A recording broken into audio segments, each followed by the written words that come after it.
Hello, welcome to my YouTube channel physics by Sagar Uri. बच्चों, फिर से एक बार सभी का स्वागत है। और आप इलेक्ट्रोस्टैटिक्स पढ़ रहे हैं और इस पे एक चैप्टर 2 कंटिन्यू है। ये चैप्टर 2 अगर देखा जाए अलग बुक्स के हिसाब से तो कई चैप्टर्स इसमें समाहित हो जाते हैं। पिछले लेक्चर्स में हमने आपको बताया था कि किस प्रकार से कैपेसिटर्स को कॉम्बिनेशन में दिया जा सकता है, सीरीज एंड पैरेलल्स। तो उसी प्रकार से आगे की कड़ी में हम ये बताते हैं आपको कॉमन पोटेंशियल। ये हिंदी में इसको बोलते हैं ओवररेस्ट विभव। Common potential in redistribution of charge. जब चार्ज का रीडिस्ट्रीब्यूशन होता है तब कितना कॉमन पोटेंशियल आता है, इसके लिए हम आपको चार्ज मतलब कंडक्टर से रिलेटेड बताएंगे और कैपेसिटर से भी रिलेटेड बताएंगे। तो सपोज करिए इसमें कि मान लीजिए ये कंडक्टर है, ये दो कंडक्टर हैं, नाम ए और वी। ठीक है, अगर ये कंडक्टर है तो मान लेते हैं इस पर ये इस प्रकार से क्या डिस्ट्रीब्यूट है, चार्ज Q1। इस प्रकार मान लीजिए ये Q2 चार्ज डिस्ट्रीब्यूट है। ठीक है, इसका पोटेंशियल V1 और इसका पोटेंशियल V2। और मान लीजिए इसकी कैपेसिटेंस C1 और इसकी कैपेसिटेंस C2। और इसको इस प्रकार से बनाने का मतलब है कि ये आइसोलेटेड कंडक्टर है। कौन से? आइसोलेटेड, जो अलग अलग है। ठीक है, आपसे कोई कनेक्शन नहीं है। ये कब है? बिफोर कनेक्टिंग, जोड़ने से पहले। तो अगर हम जोड़ने से पहले देखा जाए तो ये चार्ज की वैल्यू क्या हो जाएगी? तो यहाँ अगर हम कहें तो Q1 = C1 V1, क्योंकि आप रिलेशन पढ़ चुके हैं किसमें? चार्ज, कैपेसिटेंस और पोटेंशियल डिफरेंस। ठीक है, तो Q1 = C1 V1। अगर यहाँ देखें तो ये क्या हो जाएगा? Q2 = C2 V2। अब हमने क्या कर दिया, दोनों कंडक्टर्स को एक वायर द्वारा हमने इनको कनेक्ट कर दिया। एक वायर द्वारा इनको हमने क्या कर दिया? कनेक्ट कर दिया। वही कंडक्टर हैं ए और बी। इसको जैसे ही हमने वायर द्वारा कनेक्ट किया, मान लीजिए इस पर चार्ज Q1 डैश, इस पर चार्ज Q2 डैश, और इसकी जो कैपेसिटेंस थी वो C1 और इसकी कैपेसिटेंस C2। वो तो फर्क नहीं पड़ा। लेकिन आपने क्या पढ़ा है, एक कॉन्सेप्ट हमने दिया था कि जब अलग अलग पोटेंशियल वाले दो कंडक्टरों को जोड़ देते हैं तो हमेशा चार्ज कहाँ से जाता है? हायर पोटेंशियल से लोअर पोटेंशियल की ओर। ऐसी तो आपका इसमें होता है बैटरी में, जैसे ये सिस्टम लगा हो तो बैटरी में हायर पोटेंशियल पर होता है लोअर, तो चार्ज यहाँ से निकलेगा कहाँ? Higher potential to lower potential. तो चार्ज कब तक डिस्ट्रीब्यूट होता जाता है? जब तक दोनों के लेवल अर्थात दोनों का पोटेंशियल सेम नहीं हो जाता है। तो हमने क्या किया, इसको इससे कनेक्ट किया तो क्या होगा? चार्ज फ्लो होगा कहाँ से? Higher potential to lower potential. कब तक फ्लो होगा? जब तक दोनों के पोटेंशियल सेम ना हो जाए। जैसे हमने आपको समझाया था कि एक बड़े कंटेनर एक छोटे कंटेनर को जोड़ दीजिए, पानी भरा हुआ है तो पानी कहाँ से फ्लो होगा? जिसमें ज़्यादा पानी होगा उससे पानी फ्लो होगा छोटे वाले की ओर। कब तक होगा? जब तक दोनों के लेवल सेम ना हो जाए। ऐसी पोटेंशियल में था। तो मान लीजिए इन दोनों का कॉमन पोटेंशियल कितना हो गया? V। इस पर भी लाई कर रहा है और इस पर भी। तो अगर हम ये कहें कि इसका Q1 डैश कितना होगा तो C1V, इसका कितना हो जाएगा? Q2 dash C2V। V क्या है यहाँ पर? दोनों में जो चीज कॉमन है, कॉमन पोटेंशियल। और ये कब है? After connecting. अब इसको हम थोड़ा सा आपको अलग तरीके से समझाते हैं। अब तो हमने एक सिस्टम पढ़ा होगा कि लॉ ऑफ चार्ज कंजर्वेशन। तो चार्ज कंजर्वेशन क्या होता है कि मतलब कनेक्टिंग से पहले टोटल चार्ज और कनेक्टिंग के बाद टोटल चार्ज कैसा होता है? इक्वल होता है ना? जोड़ने के पहले और जोड़ने के बाद टोटल चार्ज इक्वल होता है, तो उसको बोलते हैं law of charge conservation. By the law of charge conservation. ठीक है, तो ये after total charge before connecting. तो बिफोर कनेक्टिंग टोटल चार्ज कितना है? Q1 और ये Q2। और आफ्टर कनेक्टिंग मान लीजिए Q1 डैश और ये Q2 डैश। तो क्या आ गया, by the law of charge conservation, जोड़ने से पहले टोटल चार्ज तो जोड़ने के बाद टोटल चार्ज। ठीक है, ध्यान रखेंगे। तो Q1 है कितना, C1V V1 plus C2 V2, और ये कितना है, यहाँ हम निकाल दिया है C1V प्लस C2V। ये V क्यों आ गया, क्योंकि ये V इसके लिए भी है, V इसके लिए, क्यों, क्योंकि जोड़ने पर क्या हुआ, यहाँ पर पोटेंशियल इक्वल हो गया। तो इसमें हम अगर V निकालें तो C1 प्लस C2 और V कॉमन हो गया, तो C1 V1 plus C2 V2। अगर हम V निकालें तो क्या निकलेगा, ये निकलेगा C1 V1 plus C2 V2 upon C1 plus C2। तो ये किसका फॉर्मूला आ गया, यही तो है आपका, यही है क्या, common potential between two charge conductor. तो क्या फॉर्मूला आया, V equal to C1 V1 plus C2 V2 upon C1 plus C2। इसी को आप थोड़ा सा और मॉडिफाई कर सकते हैं, हल्का सा देखें। अगर इसी को हम लिखना चाहें V इक्वल टू, देखिए C1 V1 किसकी वैल्यू है, ये Q1 की, C2 V2 किसकी है, Q2। तो ये हो जाएगा Q1 प्लस Q2 अपॉन कितना है बच्चों, C1 प्लस C2।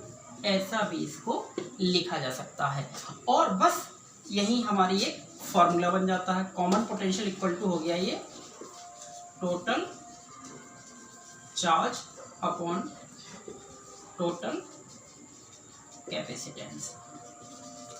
ठीक है ना, तो यही से हम इसको डिफाइन भी कर सकते हैं। अधिकता मैक्सिमम जो बुक्स होती हैं वो डायरेक्ट फॉर्मूले, पहले डेफिनेशन बताती, फार्मूला रख देती है, इसके बाद उसको आगे बढ़ाते हैं, लेकिन आपका उद्देश्य होना चाहिए इसको समझना। तो हम यहाँ से डेफिनेशन दे सकते हैं कि the ratio of total charge to total capacitance is called common potential between two charges. तो इस बात से इसका हो जाएगा कि कुल आवेश तथा कुल धारिता के अनुपात को उभयनिष्ठ विभव कहते हैं। तो ये भी फार्मूला है, ये भी फार्मूला, और ये हमने बनाया। ये कब है, जब हमने दो कंडक्टरों को कनेक्ट किया था जिनके पोटेंशियल अलग अलग थे।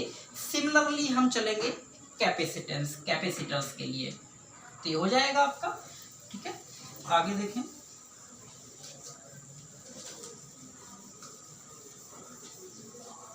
तो हम यहाँ पर एक सिस्टम देते हैं सिमिलरली, जिसको बोलते हैं इसी प्रकार, है ना, सिमिलरली फॉर कैपेसिटर्स। इसकी दो सिचुएशंस में लेते हैं। मान लीजिए एक कैपेसिटर आपका ये है और दूसरा कैपेसिटर ये है, और दोनों कैसे हैं, पैरेलल कंडीशन में ही है, और इनको हमने किसी बैटरी से कनेक्ट कर दिया। तो इसका ये जो पोटेंशियल होगा, ये पोटेंशियल मान लीजिए क्या है यहाँ पर, ये पोटेंशियल डिफरेंस है। ये क्या है, पोटेंशियल डिफरेंस भी है। ठीक है, तो ये प्लस प्लेट है और ये माइनस, ये प्लस प्लेट है और ये माइनस। इसकी कैपेसिटेंस C1, इसकी कैपेसिटेंस C2। इस पर चार्ज Q1 और इस पर चार्ज Q2। क्यों, क्योंकि आपने देखा कि यहाँ से अगर चार्ज गया होगा कितना Q, तो Q जाके ये Q1 हो गया और ये Q2। पैरेलल में चार्ज अलग अलग होते हैं, लेकिन पोटेंशियल डिफरेंस यही इस पर भी हो। देखिए ये पोटेंशियल डिफरेंस इन दोनों पर सेम होगा। हम आपको कॉन्सेप्ट दे चुके हैं कि जब पैरेलल में कैपेसिटर जुड़े होते हैं तो पोटेंशियल डिफरेंस सेम होते हैं। कैसे होते हैं, पिछला लेक्चर आप देख लीजिए, है ना। तो ये हो जाएगा। तो यहाँ पर हम अगर इसमें देखें तो यही हमारा कॉमन पोटेंशियल, कॉमन जो सबके लिए एक जैसा हो, तो इसके लिए यही कॉमन हो गया, है ना। तो कॉमन पोटेंशियल आपका आ गया V इक्वल टू, ये हो जाएगा total charge upon total capacitance, total charge upon total capacitance. Charge किस में डिस्ट्रीब्यूट हो गया, दो चीज़ों में, Q1 प्लस Q2। और कैपेसिटेंस देखिए ये पैरेलल है, और पैरेलल का कैपेसिटेंस क्या होता है, C1 plus C2 plus C3 plus C4 dot dot dot. तो ये जो दोनों हो जाएंगे C1 प्लस C2। लीजिए, तो यहाँ से हम इसको ऐसे बढ़ा सकते हैं। और चाहो तो C1V1 plus C2V2 upon C1 plus C2, ये फर्स्ट सिचुएशन है। तो ऐसे आप समझ सकते हैं कि जब एक कैपेसिटर की प्लस प्लेट और दूसरे कैपेसिटर की प्लस प्लेट जुड़ी हो, इसकी माइनस प्लेट और इसकी माइनस प्लेट जुड़ी हो, मतलब सेम प्लेट, सेम चार्ज वाली प्लेटें जुड़ी हों, तो ये Q1 plus Q2 upon C1 plus C2। दूसरी सिचुएशन ऐसी भी आपको कंपटीशन में मिल सकती है। देखें फिर से कैपेसिटर,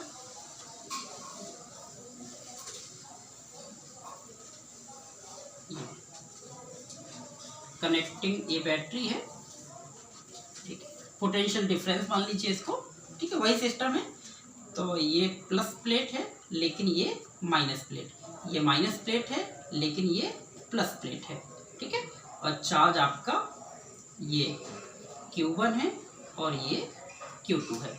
तो इस सिचुएशन में आपको समझना है कि हमारा किस सिचुएशन में, इस सिचुएशन में तो कॉमन पोटेंशियल आपका होगा, ठीक है, टोटल चार्ज। तो ये चार्ज कैसा है, Q1 किसका है, प्लस का, ये चार्ज Q2 किसका है, माइनस का, तो आएगा तो प्लस लेकिन वो कैसा है, माइनस, अपॉन पैरेलल है तो C1 प्लस C2। तो इसको क्या लिख सकते हैं, तो Q1 minus Q2 upon C1 plus C2। Minus क्यों आ गया, क्योंकि नेगेटिव चार्ज है, इसी को आप कह सकते हैं Q1 की जगह C1V1 minus C2V2 upon C1 plus C2। तो उम्मीद है कि ये न्यूमेरिकल्स में आप इसको लगा पाएंगे। तो जब प्लस प्लस प्लेट जुड़ी हो तो सीधा सीधा होता है, अगर प्लस माइनस प्लेट जुड़ी हो तो जो प्लस का है वो पहले, जो माइनस का है वो बाद में, ठीक है। तो C1V1 minus C2V2 upon C1 plus C2 कैसे क्या है ये आपको ध्यान देना है, न्यूमेरिकल्स में और भी चीज़ों में ये आता है कॉन्सेप्ट। इसके आगे देखिए, नेक्स्ट टॉपिक क्या है, loss of energy in redistribution of charge. मतलब लॉस ऑफ एनर्जी, अगर चार्ज का डिस्ट्रीब्यूशन होगा तो कुछ ना कुछ एनर्जी तो लॉस होगी। कितनी लॉस होती है कि नहीं होती है, इसका फाइंड करने के लिए आपको ये डेरिवेशन, तो डेरिवेशन किसका, लॉस ऑफ एनर्जी, किसमें, इन रिडिस्ट्रीब्यूशन ऑफ चार्ज, मतलब आवेशों के पुनर्वितरण में ऊर्जा हानि का व्यंजक। और जैसे आपने देखा होगा कि जो ट्रांसफार्मर वगैरह होते हैं और बड़े बड़े ट्रांसफार्मर लाइनें, एक शहर से दूसरे शहर तक लाइनें, वायर्स जाते हैं, तो जब ये एनर्जी जाती है वायर के द्वारा तो इसमें एनर्जी लॉस तो होती होगी ना, कैसे होती है उसको हम लोग देखने वाले हैं। तो let us consider A and B two isolated conductor where potential V1 V2 and capacitance C1 C2 and on the charge Q1 and Q2। ये कब है, बिफोर कनेक्टिंग, जोड़ने से पहले। When we connect by a wire two conductors then common potential will be V and C1 C2। तो ये हम लोग पढ़ चुके हैं।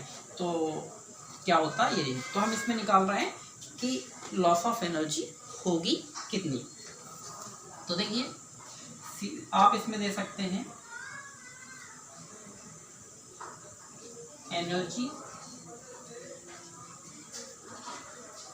Before connecting, energy before connecting मतलब यहाँ से, तो हम मान लेते हैं ये इनिशियल है, क्या है, UI इनिशियल। तो आप देखेंगे इसके पास कितनी एनर्जी है, इसके पास कितनी एनर्जी है। तो एनर्जी के फॉर्मूले हम आपको 3 बता चुके हैं, है ना। तो आप पढ़ेंगे U equal to half QV half CV square और Q स्क्वायर अपॉन 2C पढ़े होंगे ना। तो वहीं से हम ले लेते हैं कि इसके पास कितनी एनर्जी है, तो हाफ Q कितना है, हाफ C से ले लीजिए, half C1V1 square, half CV square होता है ना। और टोटल एनर्जी चाहिए हमें, तो टोटल एनर्जी बिफोर कनेक्टिंग उसकी कितनी हो जाएगी, हाफ C2 और V2 स्क्वायर। तो टोटल एनर्जी मतलब इसकी एनर्जी को हमने कनेक्ट कर दिया। तो टोटल एनर्जी आफ्टर कनेक्टिंग, ठीक है, जोड़ने के बाद क्या होता है, दोनों में कॉमन पोटेंशियल V आ जाता है। तो U final half C1V square half C2V square. आप देख लीजिए इसमें कितना कॉमन हो गया, हाफ C1 प्लस C2 और V स्क्वायर। हेयर V क्या है, V कॉमन पोटेंशियल है, V कॉमन पोटेंशियल, और इसकी वैल्यू हम लोग फाइंड कर चुके हैं। कितनी, तो C1, कितनी वैल्यू इसकी फाइंड कर चुके हैं, C1 V1 plus C2 V2 upon C1 plus C2, ये हम लोग फाइंड कर चुके हैं। और इसका क्या है, स्क्वायर। देखिए इस पर भी स्क्वायर, इस पर भी स्क्वायर, इसके एक स्क्वायर से एक स्टेप ये कैंसिल हो सकता है ना। हाँ, तो ये हो जाएगा आपका हाफ, तो ये जाएगा C1 प्लस C2, इसके एक स्टेप से गायब। तो यहाँ पर कितना बचा, C1 V1 plus C2 V2 का whole square upon C1 plus C2, दो स्टेप थे ना, एक स्टेप आपका कैंसिल हो गया, ये हो गया UF। क्लियर। अब आप क्या करेंगे, अब आप निकालेंगे। देखिए जोड़ने से पहले इतनी पोटेंशियल एनर्जी, जोड़ने के बाद इतनी टोटल पोटेंशियल एनर्जी, तो लॉस कितना हुआ। तो जैसे मान लेते हैं कि मेरे पास 100 रुपये थे और मैं मार्केट गया, तो मैंने मार्केट में कुछ रुपए खर्च कर दिए, अब मैं घर आ गया, तो मेरी जेब में कितना पैसा बचा। तो हम क्या करेंगे, जाने से पहले मेरे पास कितना रुपए था और आने के बाद, मतलब मार्केट से आने का कितना बचा, तो क्या करेंगे, इनिशियल माइनस फाइनल, तो जितना बचा वो क्या हो जाएगी, लॉस ऑफ एनर्जी, मतलब लॉस ऑफ रुपीज, इसी प्रकार से लॉस ऑफ एनर्जी। तो देखें अभी इसका काम खत्म हो गया। अब हम लोग एक काम करते हैं, अब निकाल लेंगे यहाँ लॉस ऑफ एनर्जी। तो लॉस ऑफ एनर्जी मान लीजिए डेल्टा, डेल्टा तो क्या, U initial minus U final. तो देख लीजिए U इनिशियल और U फाइनल आपके सामने ही है। तो इनिशियल कितना है, तो delta U equal to half C1 V1 square plus half C2 V2 square minus, और ये टोटल वैल्यू है ना, तो 1/2 C1 V1 plus C2 V2 का whole square upon C1 plus C2। अब बच्चों आप लोग इसमें कैलकुलेशन कर सकते हैं। अब कैलकुलेट कुछ तो कर ही सकते हो ना, है ना। कैलकुलेशन क्या, 1/2 इसमें क्या हो गया, कॉमन हो गया, ये A प्लस B का होल स्क्वायर टाइप हो जाएगा। फिर आप यहाँ पर 1 मान लीजिए, इसके अपॉन में है, आप टोटल में क्या ले लीजिएगा, 1/2 करके, ठीक है। एलसीएम कितना ले लीजिएगा, C1 प्लस C2, तो इसका इसमें मल्टीप्लाई हो जाएगा, इसका होल स्क्वायर तोड़ दीजिएगा, माइनस का अंदर गुणा कर दीजिएगा, ठीक है। फिर कॉमन ले लीजिए, जो कट जाए काट दीजिए, जितना बच जाए उतना लिख लीजिए। तो after solving delta U equal to आ जाएगा आपका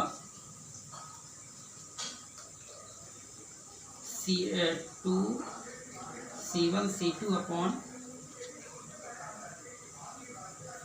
नहीं 2 तो यही रहेगा, C1 C2 upon C1 plus C2 और V1 डिफरेंस V2 का होल स्क्वायर। तो इस प्रकार से आप इसको फाइंड कर लेंगे, कैलकुलेशन हो जाएगी। ना हो पाए तो बताइएगा, हम आपको बता देंगे, ठीक है। तो इसमें तो आप इसके फॉर्मूला आप याद कर लेंगे तो न्यूमेरिकल्स में काम आ जाएगा, C1 C2 upon 2 C1 plus C2 V1 minus V2 का होल स्क्वायर। इतना लॉस ऑफ एनर्जी, ये लॉस ऑफ एनर्जी हुई या नहीं हुई। देखिए डेल्टा U अगर सभी क्वांटिटीज पॉजिटिव आई तो कहीं ना कहीं लॉस ऑफ एनर्जी हुई। देखिए ये ऑलरेडी पॉजिटिव है, ये ऑलरेडी पॉजिटिव है, क्या ये भी पॉजिटिव है। तो देखिए मान लेते हैं ये 6 - 7 है और होल स्क्वायर कर दें तो कितना आएगा, -1 का स्क्वायर, तो कितना होगा +1। कहने का मतलब अगर ये नेगेटिव भी होगा तब भी आप स्क्वायर करेंगे तब भी पॉजिटिव आ जाएगा। तो सभी वैल्यू पॉजिटिव हैं, इसका मतलब है कि लॉस ऑफ एनर्जी होता ही होता है। तो ध्यान रखिएगा, जब भी चार्ज का रीडिस्ट्रीब्यूशन होगा लॉस ऑफ एनर्जी होती है। किस रूप में, तो देखिए कभी कभी आपने देखा होगा शाम का वक्त हो, सुनसान समय हो चुका हो मतलब एकदम, और आप मार्केट में खड़े हों और ऊपर से लाइन निकली हो लाइट वाली, तो कभी कभी सर की आवाज़ आती है, तो क्या है, साउंड मतलब साउंड के रूप में एनर्जी लॉस हो रही है। कभी कभी आपने देखा होगा वायर लड़ जाते हैं, पुराने तार हो जाते हैं, तो स्पार्किंग होने लगती है ना। तो हीट, वो मतलब लाइट के रूप में जो स्पार्किंग होती है उसमें एनर्जी लॉस होती है।